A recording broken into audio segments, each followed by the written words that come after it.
فرمایا ہے کہ قد افلح المؤمنون، بڑے کامیاب ہیں وہ مومن جن کی صفات اگلی آیتوں میں بیان کی جا رہی ہے۔ تو اس سورۃ المومنون میں مسلمانوں کی وہ صفات بیان فرمائی گئی ہیں کہ اگر وہ حاصل ہو جائیں تو دین اور دنیا دونوں کی کامیابی کی ضامن ہے۔ قد افلح المؤمنون، میں پہلے کچھ ترجمہ کر دیتا ہوں پھر کچھ گزارش عرض کروں گا انشاءاللہ، کہ کامیاب ہو گئے وہ مومن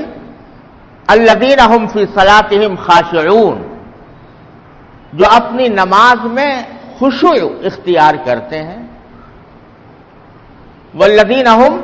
عن اللغو معرضون، اور وہ مومن جو لغو اور بے فائدہ بیہودہ کاموں سے منہ موڑ لیتے ہیں اور بیہودہ کاموں میں شامل نہیں ہوتے۔ والذین هم للزکاۃ فاعلون، اور وہ مومن جو زکوٰۃ کے اوپر عمل کرتے ہیں، کرنے والے ہیں۔ الذین هم للزکاۃ فاعلون والذین هم لفروجهم حافظون الا علی ازواجهم او ما ملکت ایمانهم فانهم غیر ملومین، اور وہ مومن جو اپنی شرمگاہوں کی حفاظت کرتے ہیں سوائے اپنی بیویوں کے اور اپنی ملکیت میں جو باندیاں ہوا کرتی تھی پہلے زمانے میں ان کے، اور سب سے اپنی شرمگاہوں کی حفاظت کرنے والے ہیں۔ البتہ جو اپنی بیویوں کے ساتھ اگر کوئی جنسی تعلق قائم کرتے ہیں تو فإنہم غیر ملومین، ان کے اوپر کوئی ملامت نہیں۔ ومن ابتغى وراء ذلك فأولئک هم العادون، اور جو بیویوں کے علاوہ کسی اور سے اپنی جنسی خواہش کسی بھی طرح پوری کرنا چاہتے ہیں وہ اولئک هم العادون، وہ حد سے گزرنے والے ہیں۔ پھر فرمایا والذین هم لاماناتهم وعہدهم راعون، اور وہ لوگ جو اپنے امانتوں کی بھی کبھی پاس رکھتے ہیں اور اپنے عہد کا بھی پاس رکھتے ہیں۔ والذین هم بشہاداتهم قائمون، اور وہ لوگ جو اپنی گواہیوں پر ثابت قدم رہتے ہیں، جیسے گواہی دیتے ہیں تو سچی گواہی دیتے ہیں۔ یہ والذین هم علی صلواتهم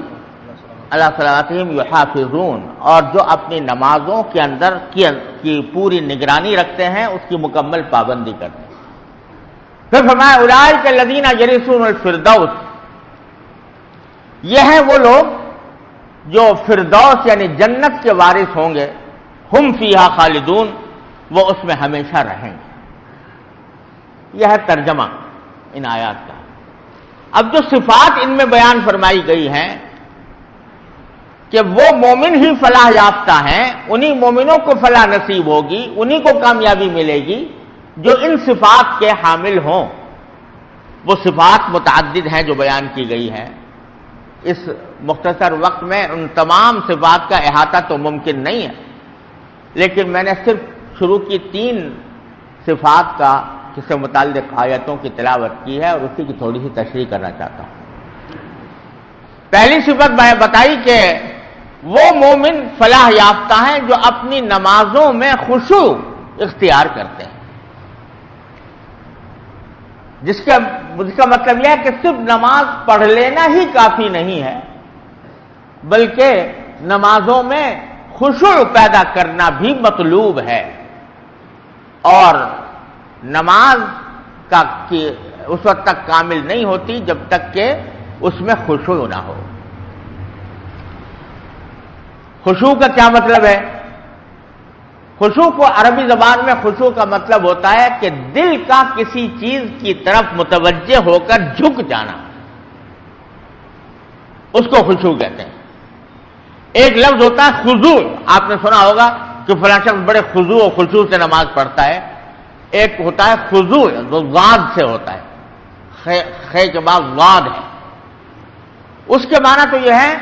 کہ اعضاء جو انسان کے ظاہری اعضاء ہیں وہ جھکے ہوئے ہوں اللہ تعالیٰ کے سامنے، یعنی ان کے اندر آدمی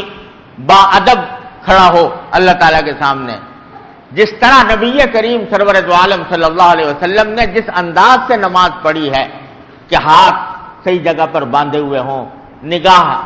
سجدے کی جگہ پر ہو، اور جب رکوع کرے تو آدمی پوری طرح کرے، سجدہ کرے تو پوری طرح کرے. جو ظاہری اعضاء ہیں وہ اللہ تبارک و تعالیٰ کی بارگاہ میں جھکے ہوئے ہوں، اس کو کہتے ہیں خضوع. اور خشوع شین کے ساتھ جو ہے اس کا مطلب یہ ہے کہ آدمی کا دل جھکا ہوا ہو اللہ تعالیٰ کی طرف، یعنی نماز کے اندر اس کو یہ احساس ہو کہ میں اللہ تعالیٰ کے سامنے کھڑا ہوں، اللہ تبارک و تعالیٰ کی عبادت کر رہا ہوں، اللہ تعالیٰ مجھے دیکھ رہا ہے، میں اللہ تعالیٰ کو ایسا لگتا ہے کہ میں اللہ تعالیٰ کو دیکھ رہا ہوں، ورنہ کم از کم یہ کہ اللہ تعالیٰ مجھے دیکھ رہے ہیں. یہ ہے خشوع. اب آج کل یہ بات اگر ہم سب اپنے دلوں کو ٹٹولیں اور اپنا جائزہ لے کر دیکھیں تو وہ لوگ بھی جو پانچوں نمازوں کے پابند ہیں وہ اگر اپنی نمازوں کی طرف ذرا متوجہ ہوں تو شاید ہی کوئی اللہ کا بندہ ایسا ہوگا جو نماز کے اندر خشوع کا ویسا اہتمام کرتا ہو جیسا کہ مطلوب. اور بعض لوگ تو بالکل مایوس ہو جاتے ہیں اور یہ سمجھتے ہیں کہ ہم سے خشوع ہو نہیں سکتا، کیونکہ ہمارا دل و دماغ جب نماز پڑھنا شروع کرتے ہیں تو دل کہیں ہے دماغ کہیں ہے. اور عام طور سے حالت یہ ہوتی ہے کہ جب آدمی نے نماز شروع کی تو ایسا ہوا جیسے کہ کوئی سوئچ آن کر دیا گیا اور آٹومیٹک مشین کی طرح زبان سے الفاظ نکل رہے ہیں اور نکلتے جا رہے ہیں. دل کہیں ہے، دھیان کہیں ہے، اور نہ سجدے میں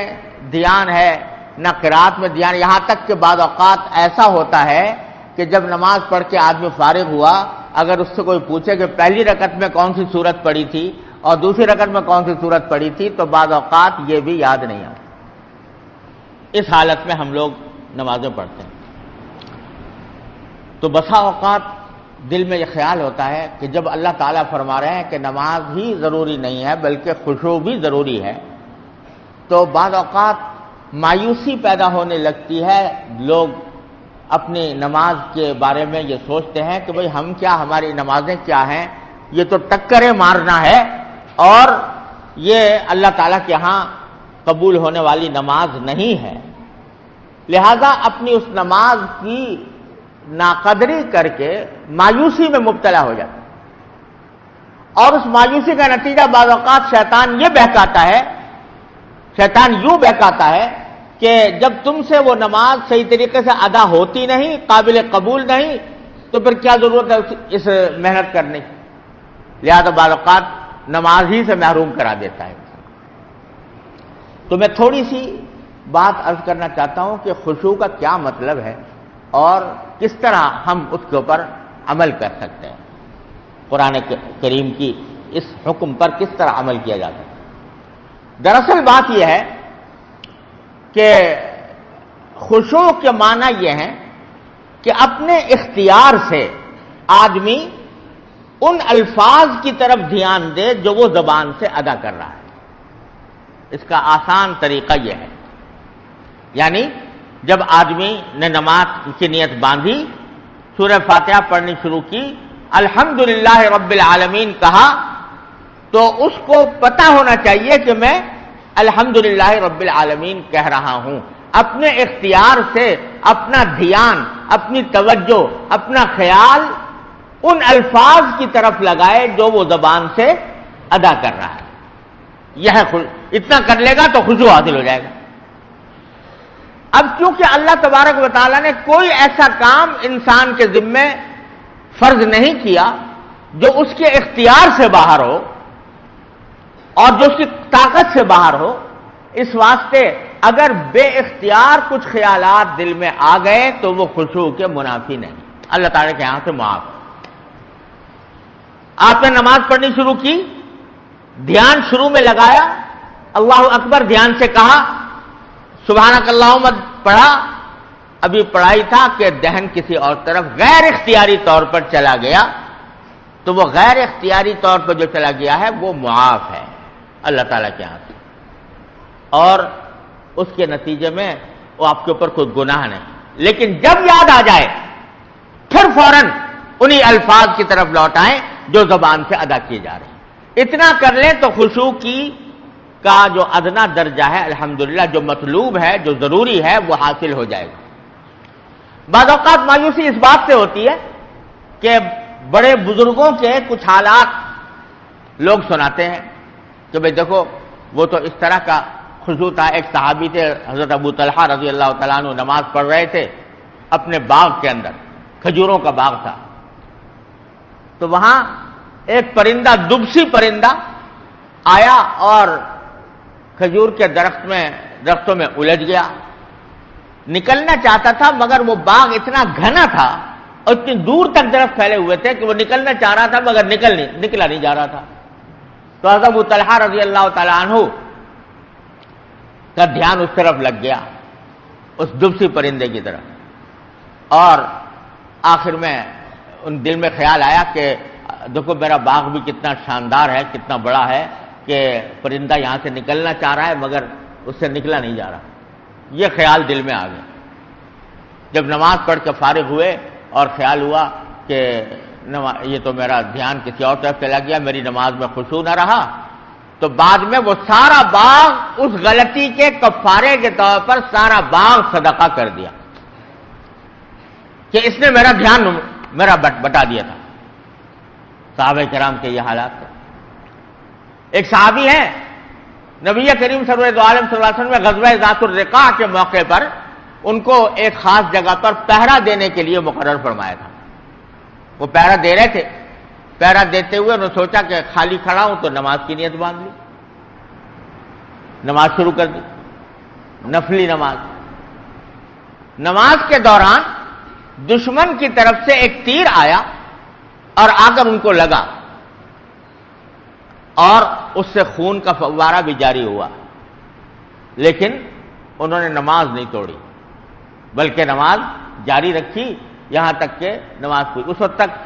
ان کو شاید یہ معلوم نہیں ہوگا کہ خون نکلنے سے وضو ٹوٹ جاتا ہے یا نماز ختم ہو جاتی ہے، لیکن ان کے اوپر ایسا غلبہ طاری تھا کہ بعد میں ان سے لوگوں نے پوچھا کہ آپ نے نماز کیوں نہیں توڑی، تو کہا کہ میں نے ایک سورت شروع کر دی تھی قرآن کریم کی اور اس میں ایسا لطف آ رہا تھا کہ اس کے طرف اس کو مجھے چھوڑنے کو دل نہیں چاہا۔ خشوع کا، صحابہ کرام کے خشوع کا یہ عالم تھا۔